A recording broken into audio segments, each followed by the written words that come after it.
Apa khabar? Selamat pagi YouTube semua. Weh, lama kita tak pergi jalan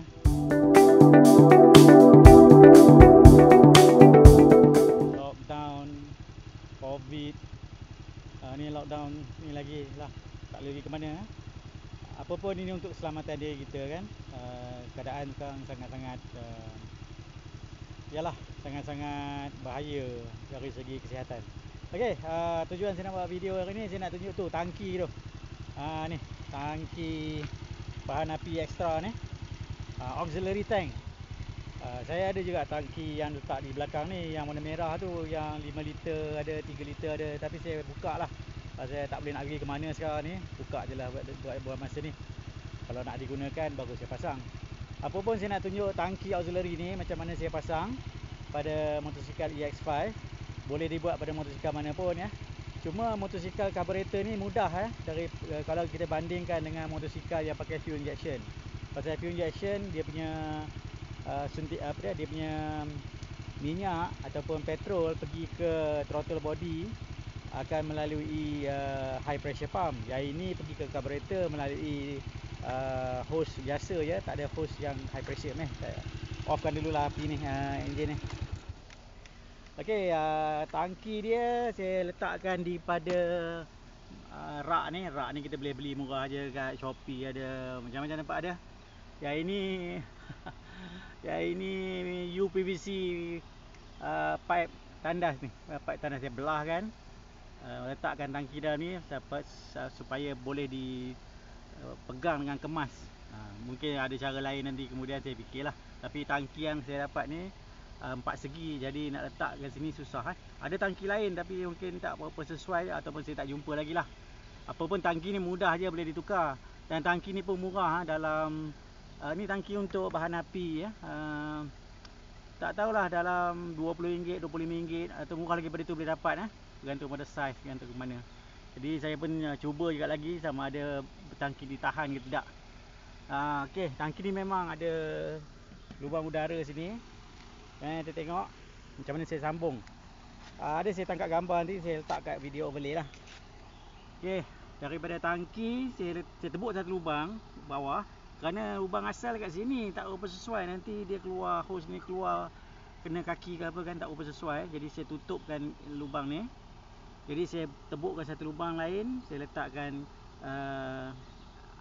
salur keluar minyak ke bawah dan pergi ke satu stopcock. Yang ini saya beli dekat Shopee dengan ni apa ni, filter ni, dapat sekali filter dengan hose dia bagi. Tapi hose yang dia bagi tu tak apa sesuai lah. Saya beli hose lain, ni hose grey hose ni, cantik sikit, besar sikit, mudah lagi dia bekerja lah. Satu stopcock. Ni sekarang tengah on pasal tangki main tank ni kosong. Jadi on, kita boleh off lah tangki ni. Kita off tangki ni, jadi tangki ni tidak masuk ke carburetor dengan main tank. Kalau kita nak campurkan dua-dua, kita letak je on lah. Tapi kalau main tank ni tengah penuh, eloklah dia letakkan kepada off. Okay, sekarang main tank kosong.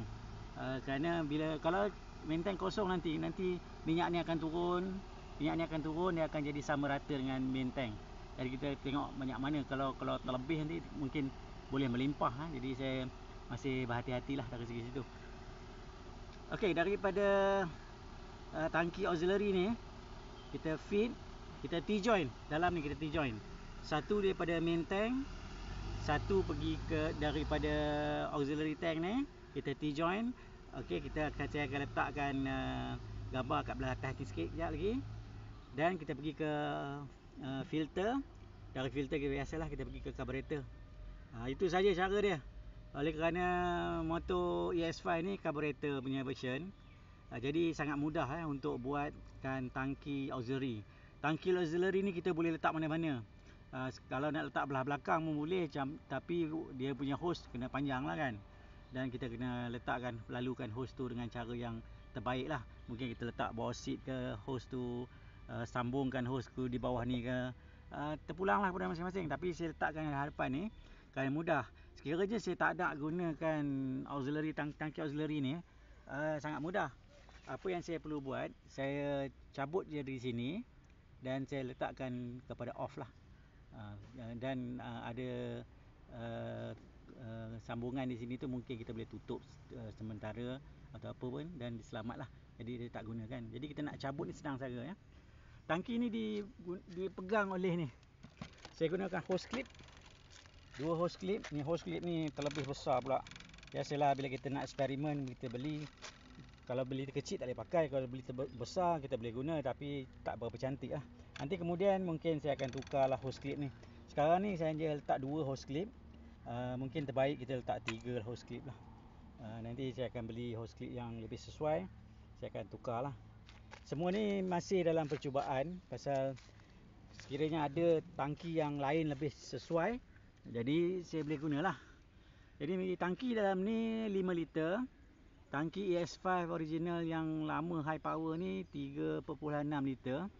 Jadi keseluruhan dua-dua tangki ni dicampur, kita boleh pergi lebih kurang 380 km. Gitu, 380 km. Jadi kalau saya letak lagi tangki yang belakang, yang tangki spare tu, dia boleh pergi sampai 600 km lah. Ada orang tanya, tak berhenti ke bang? Tak sakit bontot ke? Memanglah sakit bontot. Kalau kita tak berhenti, mana boleh terus-terusan, kita akan berhenti juga ya. Walaupun tangki besar, tapi kita mesti kena berhenti untuk keselamatan, untuk rehat, kita lebih keletihan kan. Tapi tak semestinya bagi kita berhenti tu untuk isi minyak. Lagi satu, kalau kita berjalan jauh, saya gunakan rak yang kita boleh lipat ke depan. Jadi bila kita dah letak barang, kalau kita nak isi minyak setiap 150 km gitu, dia akan jadi satu masalah lah. Kita nak bukakan barang-barang tu, kita nak isi minyak dalam main tank kan. Jadi kalau kita boleh dapat minyak yang boleh kita jalan terus dalam 380 km. Dan kalau kita nak isi minyak pun, saya boleh isi di hadapan ni saja. Katalah minyak dah nak habis, dua-dua tangki dia nak habis, kita jalan begini jauh. Jadi saya boleh isi minyak di hadapan ni saja, 5 liter. Yang bawah tank ni tak payah isi lagi. Jadi dekat situ saya boleh gunakan hanya tangki di hadapan ni. Jadi yang belakangnya tangki kita tak perlu buka, kita tak perlu isi, dan kita tak perlu ambil barang keluar lah. Tu dari segi situ lah ya. Tapi dari segi untuk berhenti tu, memanglah kita perlu berhenti. Tak ada siapa yang larat naik EX5 sejauh 300 km tanpa henti, 300-400 km tanpa henti. Tapi bagi saya pun bodoh lah kalau kita naik motor tanpa henti untuk pergi melawat atau melancong negeri orang kan. Jadi kita mesti berhenti, kita mesti tengok tempat-tempat menarik. Tapi tak semestinya kita kena berhenti di kedai minyak aja. Jadi kita berhenti di tempat-tempat yang menarik untuk kita tengok. Jadi selama ni kita naik motosikal, bila 150 km kita berhenti di kedai minyak, isap rokok, sembang-sembang di kedai minyak. Jadi saya rasa itu satu rugilah untuk saya, diri saya lah rugi.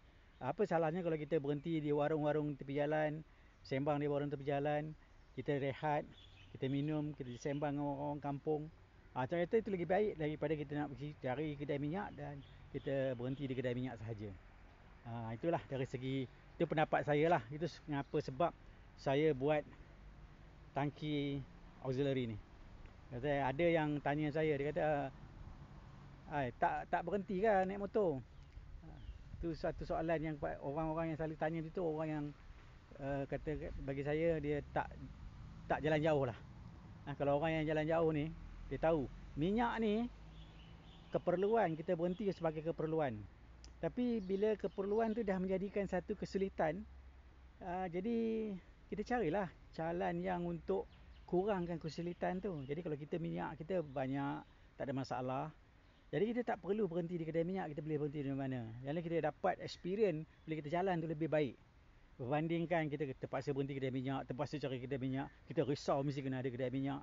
Jadi kita dah tolak tepi satu kerisauan tu, satu masalah. Jadi kita concentrate hanya untuk berjalan. Itulah sebabnya kenapa saya buat auxiliary tank ni. Okey. Lagi satu saya cakap macam itulah, kalau dah ada barang di bahagian belakang seat ni, bila saya lipatkan box tu ke depan dan ikatkan dia, nak buka bila isi minyak tu leceh. Jadi kalau ada kemudahan untuk isi minyak di bahagian hadapan ni, lebih baiklah. Jadi tidak mengganggu apa-apa. Dia mungkin saya akan kemaskan lagi, letak cover ke, bagi dia selindung sikit. Itu satu cara lah, itu terpulang pada masing-masing. Tapi sekarang motosikal ni dah boleh ditunggang dengan jauh, dan kita boleh isi minyak dengan cara yang tidak perlu kita angkat seat. Itu yang penting bagi saya lah. Baiklah, terima kasih.